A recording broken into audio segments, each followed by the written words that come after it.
Hello. This will be the second video in a series about why old buildings matter. I'm Steve Wilkie Shapiro, owner and architect at Sequel Architecture. Today I'm going to talk about craft. Clearly, we don't build buildings the same way we did even 50 years ago. Advancements in building technology are probably too numerous to count. We have lights that turn on only when people are in the room and they turn off when you leave. We have thermostats that learn your habits. We have screens, video screens, and computers in every room. And energy.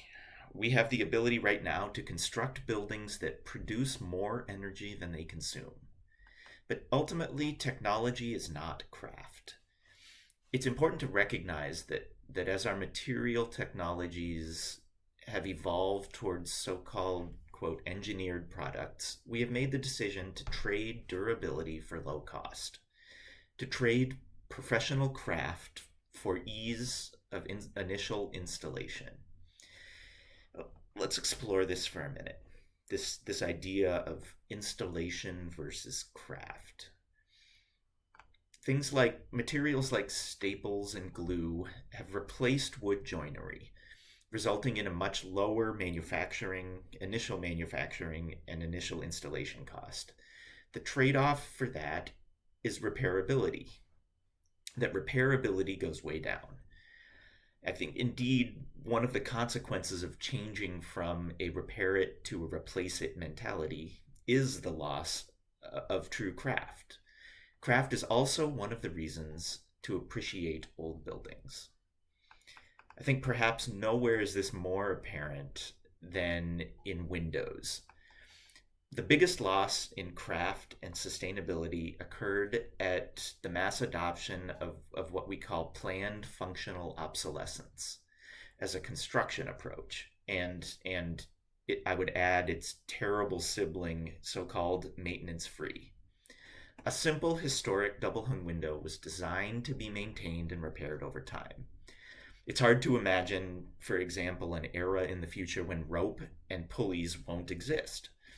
With a bit of love and care, the 100-year-old windows in my house here will be good for another 100 years. And as an aside, honey, if you're watching, I do know that there is a partially restored window sash sitting in our dining room right now, and I promise to work on it soon. On the other hand, we have the $189 vinyl replacement window, which is simply not designed to be maintained. How many of you honestly believe that the patented proprietary enclosed spring counterweight clip in a modern window will still be manufactured in 5 years, let alone 200? The kicker is this, though: it doesn't matter, because you can't access it without destroying the window frame anyways. One simply cannot repair modern manufactured windows. When they fail, and they likely will fail sooner than you think, the entire window ends up in a landfill. The average lifespan of a vinyl window is but 20 years. It is important to note that maintenance-free materials also do fail, often faster than their maintenance-required counterparts. Maintenance-free really just means that it can't be maintained. When it eventually breaks, it can't be restored or repaired. Point being, old buildings matter not just because of what they look like, but also how they were built. Look up Sequel Architecture on Facebook, Instagram, and LinkedIn. If you want to discuss your own renovation project, email us at info@sequelarchitecture.com. Thanks for listening.